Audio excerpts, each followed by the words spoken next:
लगभग 25 साल अमेरिका में रहने के बाद सागर अपने नाना गोपाल कृष्ण और नानी अहिल्या के घर आया था। उसके नाना गोपाल कृष्ण स्कूल के रिटायर्ड टीचर थे।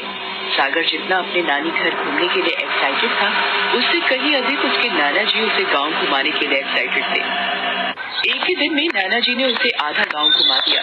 इसी क्रम में नाना जी उसे गांव में ही एक ऐसी जमीन के पास ले गए जो बिल्कुल खाली थी, लेकिन जमीन के चारों ओर बाउंड्री थी। वहाँ एक बड़ा सा गेट भी लगा हुआ था और उस पर लिखा था, यहाँ जाना मना है। नानू, ये यहाँ किस बुद्धू ने लिख दिया है? यहाँ जाना मना है? ऐसा क्या है यहाँ? ये पूरी जमीन तो खाली पड़ी है। तू सवाल बहुत करता है। जो लिखा है सही लिखा है। क्या नानू, मैं तो जाऊंगा। सुन, तू पूरे गांव में जहाँ जाना चाहता है जा, जहाँ घूमना चाहता है घूम, लेकिन कभी इसके अंदर जाने की सोचना भी मत। अब चल यहाँ से। सागर के नाना गोपाल कृष्ण उसे वहाँ से वापस तो ले आए, लेकिन उसके दिमाग में तो वही जमीन घूम रही थी। क्या हो सकता है सागर उस जमीन में? कोई भूत का साया है क्या वहाँ? तू बिना पागल है। भूत कहाँ होते हैं? क्या करूं समझ में नहीं आ रहा है। अरे इतना सोचना क्या, मानू को बिना बताए वहाँ चला जाता हूँ। आखिर सागर ने वही किया जिसके लिए उसके नानू ने मना किया। वो चुपचाप उस जमीन के पास पहुंचा, लेकिन जैसे ही वो उस जमीन के गेट के पास पहुंचा, ये हवाएं, अचानक से ये हवाएं कैसे चलने लगी? मौसम तो बिल्कुल साफ है। ये दरवाजा कैसे खुल गया? वो ये सोच ही रहा था कि तेज हवा उसे धकेलते हुए अंदर लेकर जाती। अरे मैं खुद को रोक नहीं पा रहा।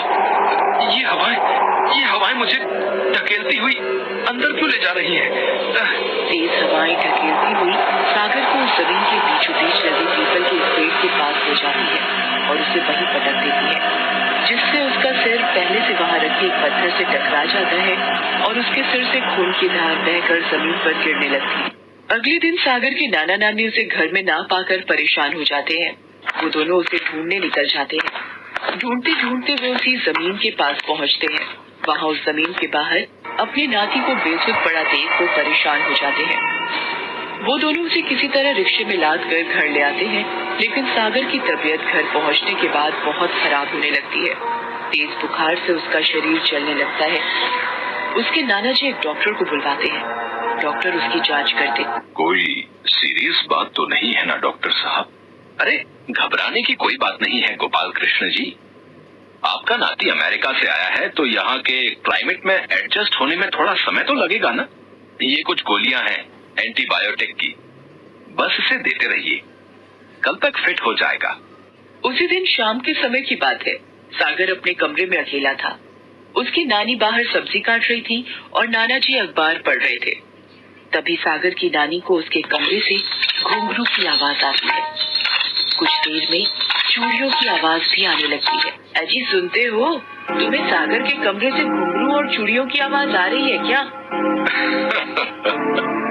घुंघरू, पायल, ये तू क्या कह रही है? लगता है बुढ़ापे में तेरे कान बजने लगे हैं। अंदर तो सागर सोया है।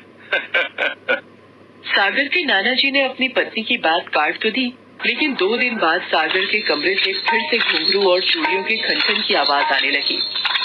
इस बार ये आवाजें गोपाल कृष्ण ने भी सुनी।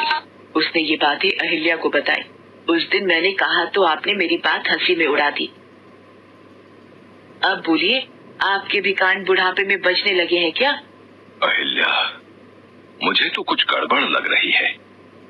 हमें सागर के कमरे में जाकर देखना होगा। आखिर ये आवाजें कैसे उसके कमरे से आ रही हैं? वो दोनों पीछे से छिपकर जाते हैं। सागर के कमरे में खिड़की से झांकते हैं, लेकिन अंदर का नजारा देखकर दोनों बहुत ही डर जाते हैं। वो देखते हैं कि सागर ने लड़कियों वाले कपड़े पहने हुए हैं, लिपस्टिक लगा रखा है, माथे के बीचों बीच बड़ी सी बिंदी है, उसके बाल लंबे और खुले हुए हैं।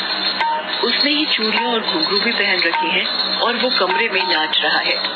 ये हमारे नाती को क्या हो गया है जी? गोपाल कृष्ण की भी समझ में कुछ नहीं आता। वो उस समय तो कुछ नहीं कहते, लेकिन अगले ही दिन वो दोनों सागर से इन सब चीजों के बारे में पूछते हैं। घुंघरू, चूड़ी, लड़कियों के कपड़े और मैं ये सब पहनकर डांस कर रहा था। क्या नानू, नानी आप भी, भला मैं ऐसा क्यों करूंगा? आई एम अ बॉय, मैं एक लड़का हूँ। देखिए तो, मैं कहीं से भी लड़के लग रहा हूँ क्या आप लोगों को? सागर ने सारी बातों से इनकार तो कर दिया था, लेकिन उन आवाजों के आने का सिलसिला नहीं रुका।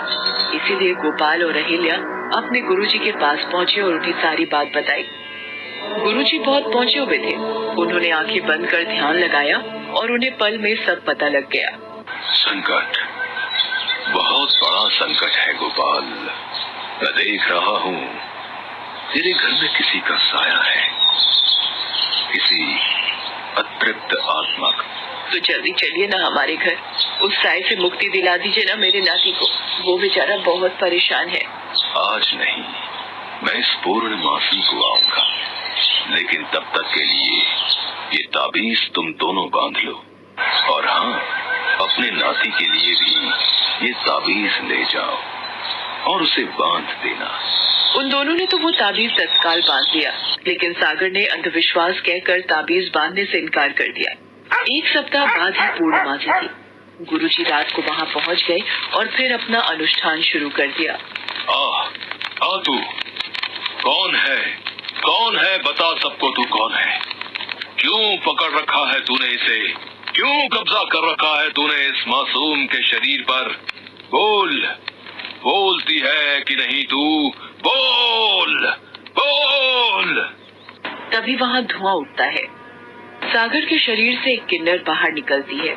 वो जोर से ताली बजाते हुए कहती है, मैं लक्ष्मी हूँ, मैं एक किन्नर हूँ, किन्नर। वो जमीन मेरी है जिसे देखने के लिए सागर वहाँ आया था।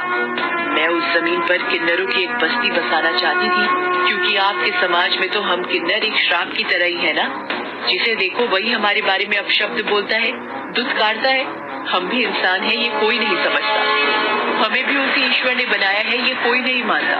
इसीलिए मैं चाहती थी कि उस जमीन पर हमारी दुनिया बसे, हम किन्नरों की दुनिया, जहाँ आपकी दुनिया की जैसी नफरत ना हो, जहाँ सिर्फ प्यार हो। ये कैसा प्यार है? तू एक मासूम को तंग कर रही है। आप लोगों ने मुझसे कौन सा प्यार किया? जानते हैं, मैंने सपना तो देखा था किन्नरों की बस्ती का, लेकिन उसे बनाने में कई चुनौतियाँ थी। इस बीच यहाँ इलेक्शन होने लगे। मैंने सोचा कि मैं अगर चुनाव लड़कर जीत जाती हूँ तो मेरा सपना मैं आसानी से साकार कर सकती हूँ। लेकिन क्या? लेकिन इस इलाके के एक नेता को ये बात नागपार गुजरी कि उसके इलाके में उनके सामने चुनाव में कोई किन्नर खड़ी हो रही है। गुस्से में आकर उसने मुझे मेरी ही जमीन पर लगे पीपल के पेड़ के पास बेरहमी से मरवा दिया। मेरा सपना अधूरा रह गया, मेरा सपना अधूरा रह गया। लक्ष्मी की बात सुनकर सभी की आंखें भर आई। कहीं वो नेता सूर्य प्रताप सिंह तो नहीं था? हाँ, वही था वो। मुझे उससे बदला लेना है। जब तक मैं उससे बदला नहीं लूंगी, आपके नाती के शरीर को छोड़कर नहीं जाऊंगी। मैं सूर्य प्रताप को जानता हूँ, वो मेरा ही स्टूडेंट है। मैं अगर उसे तुम्हारे पास लाकर उससे माफी मंगवा दूं, तो क्या तू मेरे नाती को छोड़ देगी? देखो, किसी को सजा देने का काम कानून का है, तुम कानून अपने हाथ में मत लो। लक्ष्मी उनकी बात मान गई। उसके बाद गोपाल सूर्य प्रताप के घर गए। सूर्य प्रताप ने अपने गुरुजी की खूब आवभगत की, लेकिन जैसे ही गोपाल ने अपने नाती को किसी आत्मा के चंगुल में होने की बात बताई तो क्या मास्टर साहब, ये आप कैसी अंधविश्वास वाली बातें कर रहे हैं? भूत प्रेत आत्मा वात्मा कुछ नहीं होती। ये बात आपने हमें कितनी बार सिखाई थी, और आज आप खुद ही ऐसी बातें कर रहे हैं। तब गोपाल सूर्य प्रताप को अपने साथ अपने घर चलने को कहता है। सूर्य प्रताप उनके घर जाता है। सूर्य प्रताप को देखते ही लक्ष्मी फिर से सागर के शरीर को छोड़कर अपने असली रूप में आ जाती है। उसे देखते ही सूर्य प्रताप डर से कांपने लगा। सूर्य प्रताप, नहीं छोड़ूंगी मैं तुझे, मार दूंगी, जान से मार दूंगी तुझे। लक्ष्मी, तूने वादा किया था तो कानून को हाथ में नहीं लेगी। इसे छोड़ दे, भगवान के लिए इसे छोड़ दे। मुझे माफ कर दे लक्ष्मी, मुझे माफ कर दे, मुझसे बहुत बड़ी गलती हो गई। एक शर्त पर मैं तुझे माफ करूंगी, तू मेरा सपना पूरा करेगा। मेरी जमीन पर किन्नरों की बस्ती बसाएगा, जहाँ वो भी सम्मान से जी पाएंगे। मुझे मंजूर है। मुझे तुझ पर भरोसा नहीं है, इसलिए जब तक ये बस्ती नहीं बनेगी मैं यही रहूंगी। तू मुझ पर भरोसा रख, मैं करूंगा तेरा सपना पूरा। जब तक तेरी जमीन पर बस्ती नहीं खड़ी होगी, तेरा ये भाई चैन से नहीं बैठेगा। सूर्य प्रताप ने लक्ष्मी का सपना पूरा किया। उस जमीन पर किन्नरों के लिए बहुत ही सुंदर बस्ती बसाई गई, जिसका नाम रखा गया था लक्ष्मी निवास। लक्ष्मी की आत्मा ने देखा कि अब उसका सपना पूरा हो गया है। वहाँ एक सुंदर किन्नरों की बस्ती बस गई है। तब उसकी आत्मा उस जगह को छोड़कर अपने लोग खुशी खुशी चली गई।